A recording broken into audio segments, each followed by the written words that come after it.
Welcome to Thanjavur maths.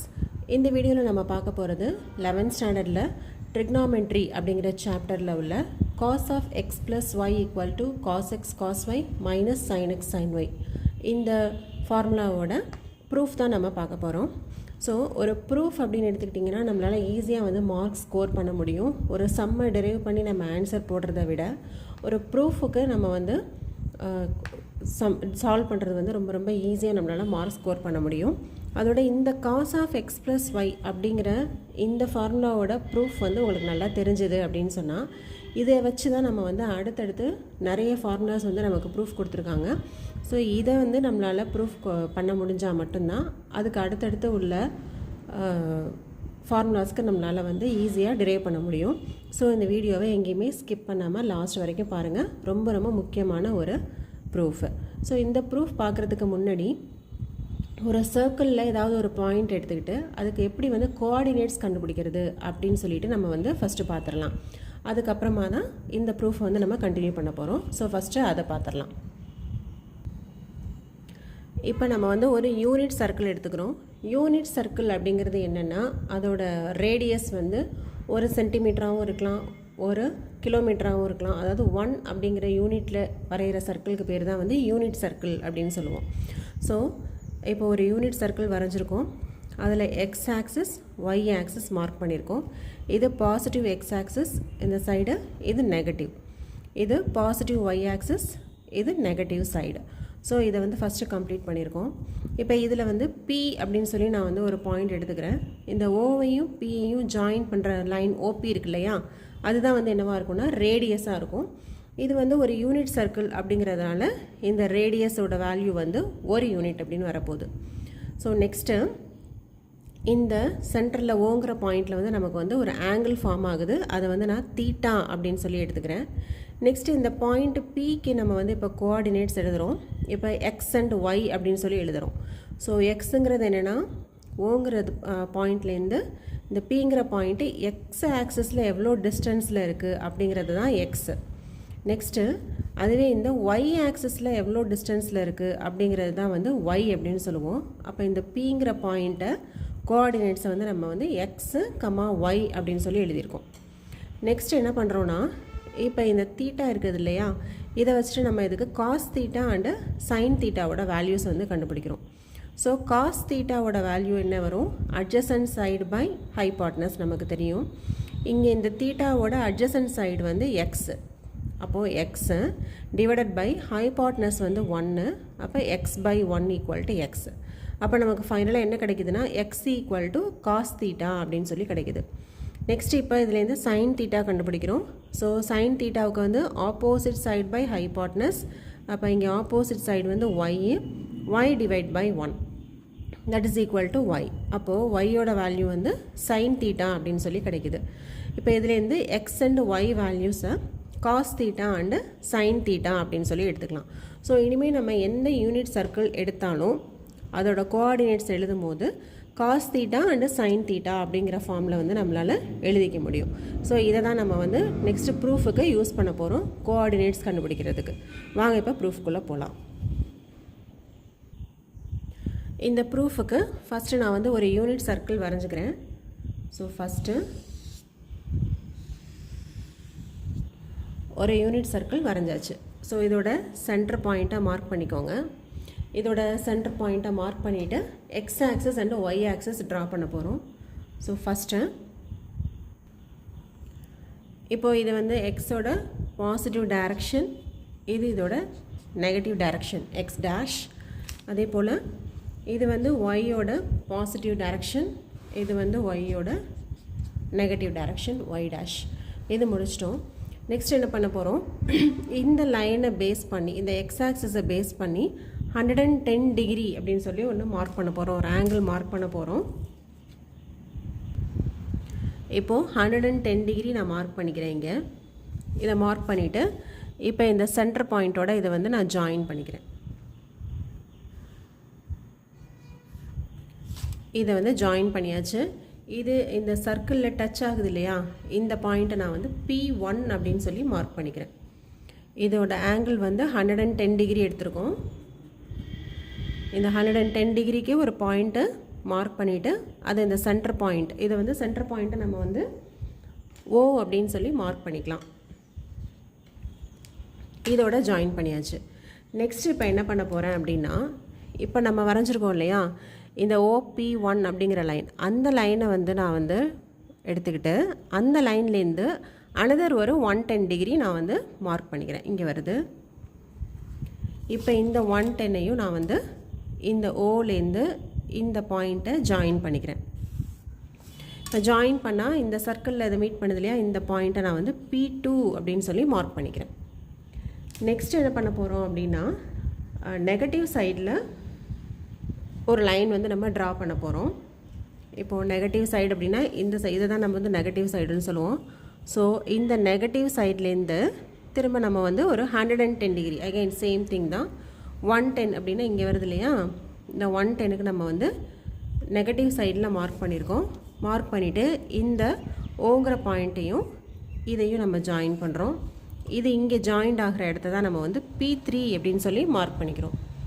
Next இந்த இடத்துல ஒரு பாயிண்ட்டு இன்டர்செக்டிங் பாயிண்ட் இருக்கு இல்லையா, இதை வந்து நான் வந்து P4 அப்படின்னு சொல்லி மார்க் பண்ணிக்கிறேன். ஸோ ஃபஸ்ட்டு வந்து நம்ம ஒரு யூனிட் சர்க்கிள் வரைஞ்சோம், எக்ஸ் ஆக்சிஸ் ஒய் ஆக்சிஸ் வரைஞ்சோம். அடுத்து இந்த எக்ஸ் ஆக்சிஸை பேஸ் பண்ணி 110 டிகிரியில் ஒரு பாயிண்ட் மார்க் பண்ணோம், அதை P1 அப்படின்னு சொல்லிவிட்டு அந்த லைன் ஜாயின் பண்ணோம். நெக்ஸ்ட்டு இந்த லைனை பேஸ் பண்ணி இன்னொரு 110 டிகிரி நம்ம மார்க் பண்ணிவிட்டு அந்த லைனை P2 OP2ன்னு சொல்லி நம்ம ஜாயின் பண்ணோம்.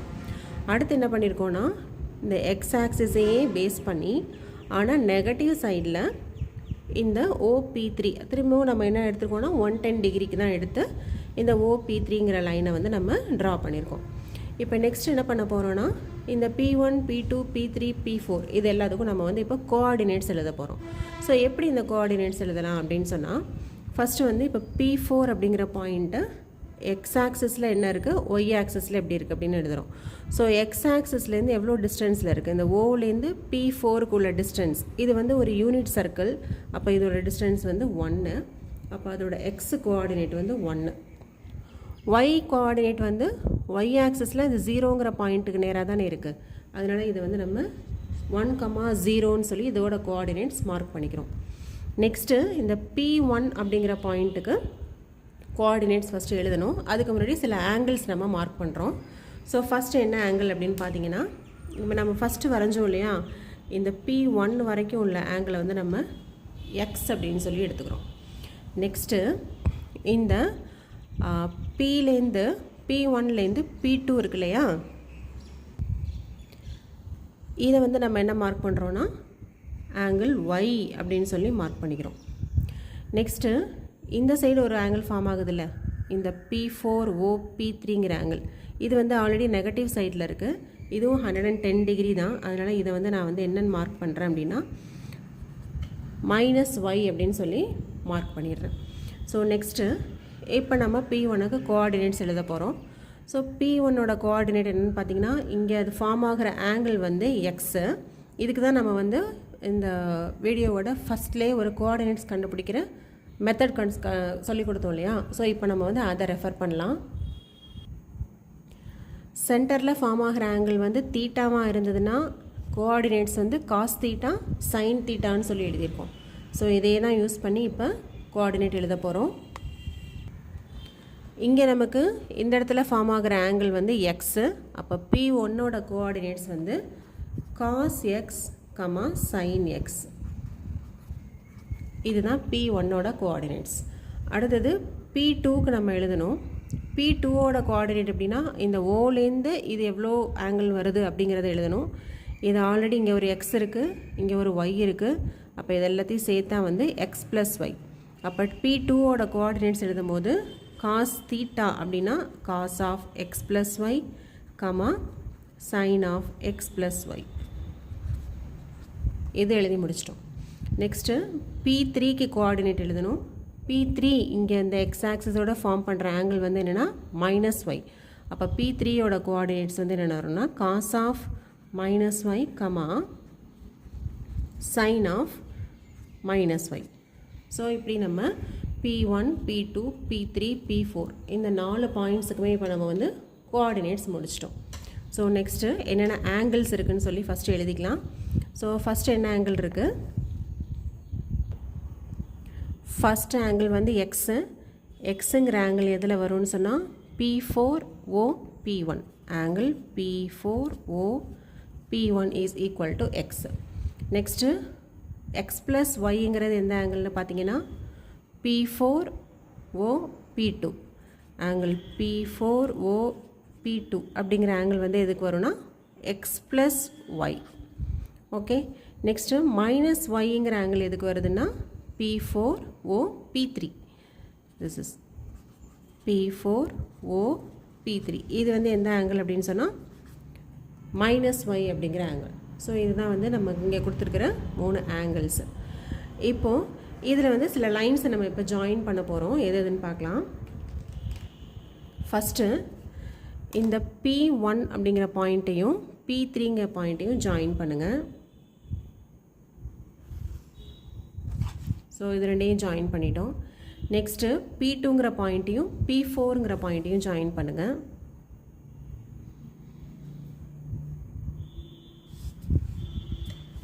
ஓகே, இப்போ ஜாயின் பண்ணியாச்சு.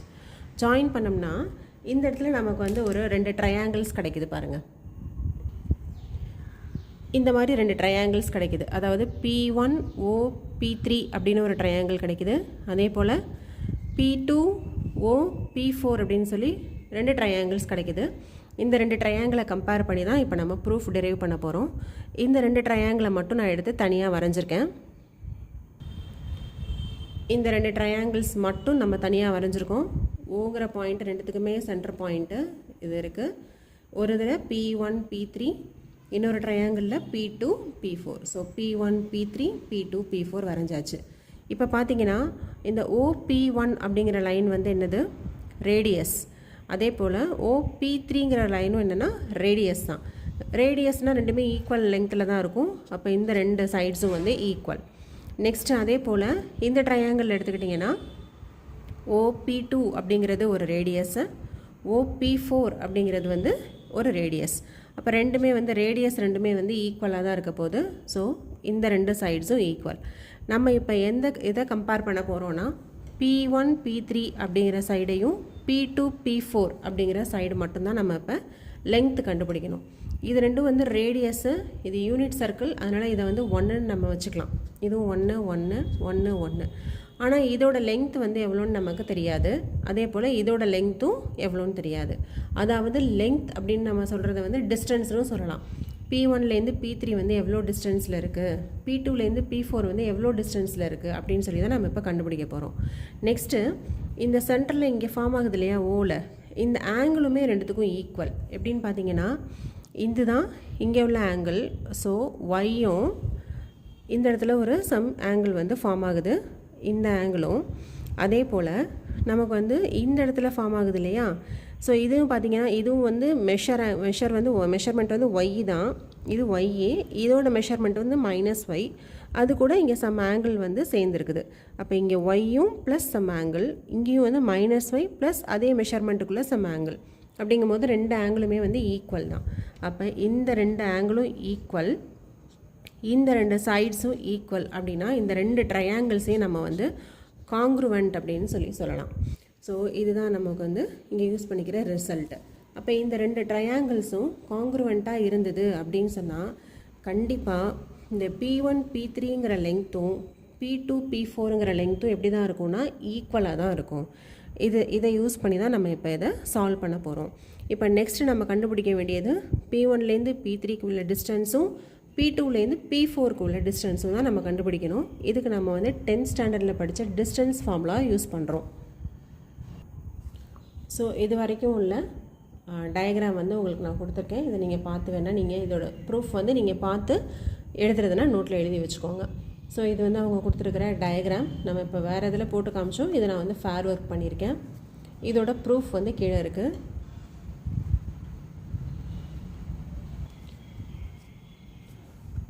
இதுதான் இதோட ப்ரூஃபு. ஸோ இங்கே வந்து ஆங்கிள்ஸ் என்னென்னு சொல்லி எழுதியிருக்கோம். நெக்ஸ்ட்டு இந்த 2 ட்ரையாங்கிள் வந்து கான்க்ருவெண்ட் அப்படின்னு சொல்லியிருக்கோம். கான்க்ருவெண்ட்டாக இருக்குது அப்படின்னு சொன்னால் P1 P3யோட லெங்க்த்தும் P2 P4ஓட லெங்க்த்தும் வந்து ஈக்குவலாக இருக்கும், அதாவது ரெண்டுத்தோட டிஸ்டன்ஸும் சேமாக இருக்கும். ஸோ நெக்ஸ்ட்டு நம்ம வந்து டிஸ்டன்ஸ் ஃபார்முலா யூஸ் பண்ணணும். இதுதான் நம்மளோட distance formula. Distance between 2 points அப்படின்னு சொல்லி நம்ம 10th படிச்சிருப்போம். That is x2 minus x1 the whole square plus y2 minus y1 the whole square with the square root. இது வந்து டிஸ்டன்ஸு. இதுவே நமக்கு வந்து இந்த ஸ்கொயர் ரூட்டை கேன்சல் பண்ணணும்னா என்ன பண்ணுவோம்னா ஸ்கொயர் பண்ணுவோம். அப்போ d square equal to x2 minus x1 the whole square plus y2 minus y1 the whole square. இந்த ஃபார்முலாவை அப்படியே இங்கே வந்து யூஸ் பண்ணி டிஸ்டன்ஸ் கண்டுபிடிக்க போகிறோம். ஸோ ஃபஸ்ட்டு நம்ம கண்டுபிடிக்க வேண்டியது எதுக்குன்னா P1 P3ங்கிறதுக்கு தான் டிஸ்டன்ஸ் கண்டுபிடிக்கணும். அதாவது இந்த டிஸ்டன்ஸ் கண்டுபிடிக்கணும். P1லேருந்து P3க்கு எவ்வளோ டிஸ்டன்ஸ்னு கண்டுபிடிக்கிறோம். அப்போ P1ஓட கோஆர்டினேட்ஸ் வேணும், P3யோட கோஆர்டினேட்ஸ் வேணும். ஆல்ரெடி நம்ம வந்து கோஆர்டினேட்ஸ்லாம் எழுதியிருக்கோம். P1ஓடது cos x sin x, P3யோடது cos of minus y sin of minus y. இன்னொன்று P4ஓட கோஆர்டினேட்ஸ் வந்து 1,0, P2ஓட coordinates cos of x plus y sin of x plus y. So இந்த 4 கோஆர்டினேட்ஸையும் யூஸ் பண்ணி தான் நம்ம வந்து டிஸ்டன்ஸ் கண்டுபிடிக்க போகிறோம். இப்போ P1 P3யோட கோஆர்டினேட்ஸ் எடுத்து எழுதியிருக்கோம். நமக்கு வந்து x1 y1 இதை மார்க் பண்ணிக்கிறோம். இதை x2 y2 அப்படின்னு சொல்லி மார்க் பண்ணிக்கிறோம். மார்க் பண்ணிவிட்டு டேரெக்டாக இந்த ஃபார்முலாவில் டிஸ்டன்ஸ் ஃபார்முலாவில் அப்படியே நம்ம சப்ஸ்டியூட் பண்ணியிருக்கோம். So P1 P3 the whole square is equal to first என்ன வரும் x2 minus x1. இங்கே x2 அப்படிங்கிறது என்னென்னா cos of minus y minus x1ங்கிறது என்னென்னா cos x, that is அதோட ஹோல் ஸ்கொயர் ப்ளஸ் செகண்ட் என்ன பண்ணணும்னா y2 minus y1 the whole square போடுவோம். இங்கே y2ங்கிறது sin of minus y minus y1ங்கிறது sin x the whole square. So ஃபார்முலாவில் அப்படியே எடுத்து இந்த கோஆர்டினேட்ஸை சப்ஸ்டியூட் பண்ணியாச்சு. நெக்ஸ்ட்டு இப்போது cos of minus தீட்டான்னு வருது. இப்போ நமக்கு வந்து cos of minus தீட்டா அப்படிங்கிறது வந்து 4th குவாட்ரண்ட்டில் வரும். 4th குவாட்ரண்ட்டில் காஸும் சீக்கண்டும் மட்டும்தான் ப்ளஸ்ஸு, மற்ற எல்லாமே வந்து நெகட்டிவ். இங்கே நமக்கு இருக்கிறது காஸ் தான். அப்போ cos of minus தீட்டாவை நம்ம cos தீட்டா, அதாவது cos of minus y-ஐ cos y அப்படின்னு சொல்லி எழுதிக்கலாம். Next minus cos x the whole square அப்படியே எழுதியிருக்கேன். ப்ளஸ் இங்கே திரும்ப வந்து sin of minus y வருது. sin of minus தீட்டா வந்து மைனஸ் sin தீட்டா ஏன்னு சொன்னால் இது வந்து 4th quadrant. So minus sin y minus இந்த sin x the whole square. So இப்போ நம்ம வந்து என்ன ஃபார்முலா யூஸ் பண்ணலாம் அப்படின்னா a minus b the whole square அந்த ஃபார்முலா யூஸ் பண்ணிக்கலாம். அகெயின் இதில் பார்த்தீங்கன்னா இங்கே ஒரு மைனஸ் இருக்குது, இங்கே ஒரு மைனஸ் இருக்குது. நமக்கு வந்து கொடுத்துருக்கிறது ஸ்கொயர் கொடுத்துருக்காங்க. ஸோ மைனஸ் இன்ட்டு மைனஸ் நமக்கு வந்து என்ன ஆகிடும்னா ப்ளஸ்ன்னு ஆயிரும். அதனால தான் இந்த இடத்துல ப்ளஸ்ன்னு சொல்லி எழுதியிருக்கேன். Plus sin y plus sin x the whole square. So next இப்போ நம்ம இதுக்கு வந்து a minus b the whole square formula use பண்ணுறோம். அப்போ a square plus b square minus 2a into b. Next இதுக்கு a plus b the whole square formula a square plus b square plus 2ab எழுதியாச்சு. Next இதை வந்து simplify பண்ணணும். இப்போ பார்த்தீங்கன்னா இங்கே cos ஸ்கொயர் y இருக்குது, இங்கே sin ஸ்கொயர் y இருக்குது. அதே போல் cos ஸ்கொயர் x இருக்குது, sin ஸ்கொயர் x இருக்குது. நமக்கு ஆல்ரெடி ஒரு ஃபார்முலா தெரியும் இல்லையா, cos square theta plus sin square theta equal to 1. அந்த ஃபார்முலாவை இங்கே நம்ம யூஸ் பண்ண போகிறோம். அப்போ cos square y plus sin square y plus cos square x plus sin square x. So இதை வந்து நம்ம பிரித்து எழுதிக்காச்சு. ஸோ ரிமைனிங் டேர்ம்ஸ் என்ன இருக்குதுன்னு பார்த்தீங்கன்னா plus 2 into sin x sin y இருக்குது, மைனஸ் இதுலேயும் 2 இருக்கிறதுனால அதை காமனாக வெளியில் எடுத்துட்டேன், cos x cos y இருக்குது. ஸோ இப்போ இதுக்கு ஃபார்முலா அப்ளை பண்ணால் cos square y plus sin square y equal to 1. அதே போல் cos square x plus sin square x equal to 1. Next இந்த 2வை வந்து காமனாக வெளியில் எடுத்துகிட்டு sin x sin y minus cos x cos y அப்படின்னு சொல்லி முடிச்சாச்சு. இப்போ இது வந்து P1 P3 ஸ்கொயர் வந்து கம்ப்ளீட் பண்ணியிருக்கோம். இங்கே 1 + 1 வந்து 2 அப்படின்னு சொல்லி வந்துடும். ஸோ ஃபைனலாக நமக்கு கிடைக்கக்கூடிய ஈக்குவேஷன் வந்து இதுதான் கிடச்சிருக்கு. P1 P3 ஸ்கொயரோட வேல்யூ, அதாவது P1க்கும் P3க்கும் உள்ள டிஸ்டன்ஸை வந்து நம்ம ஃபஸ்ட்டு கண்டுபிடிச்சிட்டோம். நெக்ஸ்ட்டு நம்ம கண்டுபிடிக்க வேண்டிய டிஸ்டன்ஸு இந்த P2 P4க்கு தான் நம்ம வந்து நெக்ஸ்ட்டு டிஸ்டன்ஸ் கண்டுபிடிக்கணும். அப்போ P2ஓட கோஆர்டினேட்ஸும் P4ஓட கோஆர்டினேட்ஸும் எடுத்து எழுதியிருக்கோம். P2ஓட coordinates cos of x plus y sin of x plus y. P4ஓடது 1,0. So இங்கே நம்ம வந்து டிஸ்டன்ஸ் ஃபார்முலா யூஸ் பண்ண போகிறோம். அதனால் x1 y1 இது ரெண்டையும் மார்க் பண்ணிக்கிறோம். இது ரெண்டையும் x2 y2 அப்படின்னு சொல்லி மார்க் பண்ணியாச்சு. இப்போ ஃபார்முலாவில் சப்ஸ்டியூட் பண்ணுறோம். ஸோ ஃபஸ்ட் என்னது x2 மைனஸ் x1 இல்லையா? x2ஓட வேல்யூ வந்து 1 மைனஸ் x1ஓட value cos of x plus y the whole square plus அடுத்து y2 மைனஸ் y1 y2ஓட வேல்யூ வந்து 0 மைனஸ் y1ஓட value sin of x plus y the whole square. இப்போ formula substitute பண்ணியாச்சு. இதுக்கப்புறம் நம்ம வந்து சிம்பிளிஃபை பண்ண போகிறோம். ஸோ ஃபஸ்ட் என்ன வருது? இது a minus b the whole square அப்படிங்கிற ஃபார்மெட்டில் இருக்குது. அப்போ a square plus b square minus 2ab அப்படின்னு எழுதியாச்சு. ப்ளஸ் இங்கே வந்து 0 வந்து போயிடும். Minus of sine of x plus y the whole square இருக்குது. So minus into minus plus ஆகிடும். Sine square x plus y அப்படின்னு சொல்லி கிடைக்குது. ஸோ நெக்ஸ்ட் ஸ்டெப் பார்த்தீங்கன்னா இப்போ 1 ஸ்கொயருக்கு 1 போட்டாச்சு. இது cos square of x plus y. இந்த இடத்துல என்ன இருக்குது? Sine square of x plus y இருக்குது. அது ரெண்டையும் நான் வந்து சேர்த்து எழுதியிருக்கேன். ஏன்னா இங்கே ஃபார்முலா யூஸ் பண்ண போகிறோம். ரிமைனிங் என்ன இருக்குன்னா minus 2 into cos of x plus y இருக்குது. அதையும் எழுதியாச்சு. நெக்ஸ்ட்டு இங்கே cos square theta plus sine square தீட்டாங்கிற ஃபார்மெட்டில் இருக்குது. That is equal to 1. அதை போட்டோம். Minus 2 into cos of x plus y. Next 1 plus 1 வந்து 2. So 2 minus 2 into cos of x plus y அப்படின்னு சொல்லி நமக்கு செகண்ட் ஈக்குவேஷன் கிடைக்குது. அது எதோடதுன்னு சொன்னால் P2லேருந்து P4க்கு உள்ள டிஸ்டன்ஸ். நம்ம ஆல்ரெடி என்ன பார்த்தோம்? அந்த ரெண்டு ட்ரையாங்கிளும் ஈக்குவலாக இருக்கிறதுனால, அதாவது கான்க்ருவெண்ட்டாக இருக்கிறதுனால P1 P3யோட டிஸ்டன்ஸும் P2 P4ஓட டிஸ்டன்ஸு ஈக்குவல் அப்படின்னு சொல்லிட்டோம். அதனால் 1 ஈக்குவல் டு 2 அப்படின்னு சொல்லிட்டோம். இப்போ ஃபஸ்ட் ஈக்குவேஷனையும் செகண்ட் ஈக்குவேஷனையும் இங்கே வந்து சப்ஸ்டியூட் பண்ணிக்கிறோம். ஸோ ஃபஸ்ட் ஈக்குவேஷன்லேருந்து கிடச்சது இந்த ரிசல்ட்டை செகண்ட் ஈக்குவேஷன்லேருந்து 2 minus 2 into cos of x plus y அப்படின்னு சொல்லி கிடச்சிச்சு.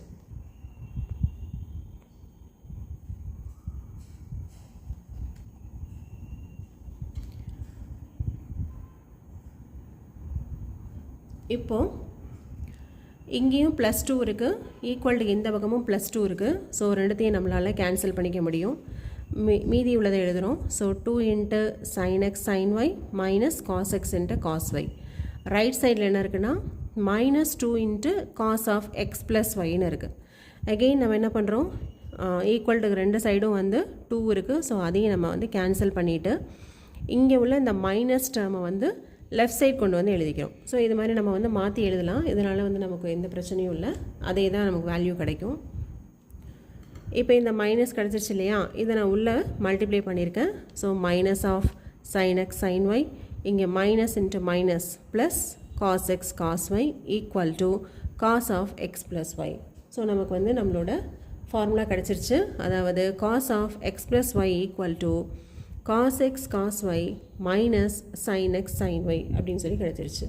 ஸோ ஃபைனலாக நம்ம வந்து நம்மளோட ஃபார்முலாவை ப்ரூஃப் பண்ணியாச்சு. இதில் ஏதாவது உங்களுக்கு டவுட் இருந்ததுன்னா நீங்கள் வந்து கேளுங்க. Thank you viewers.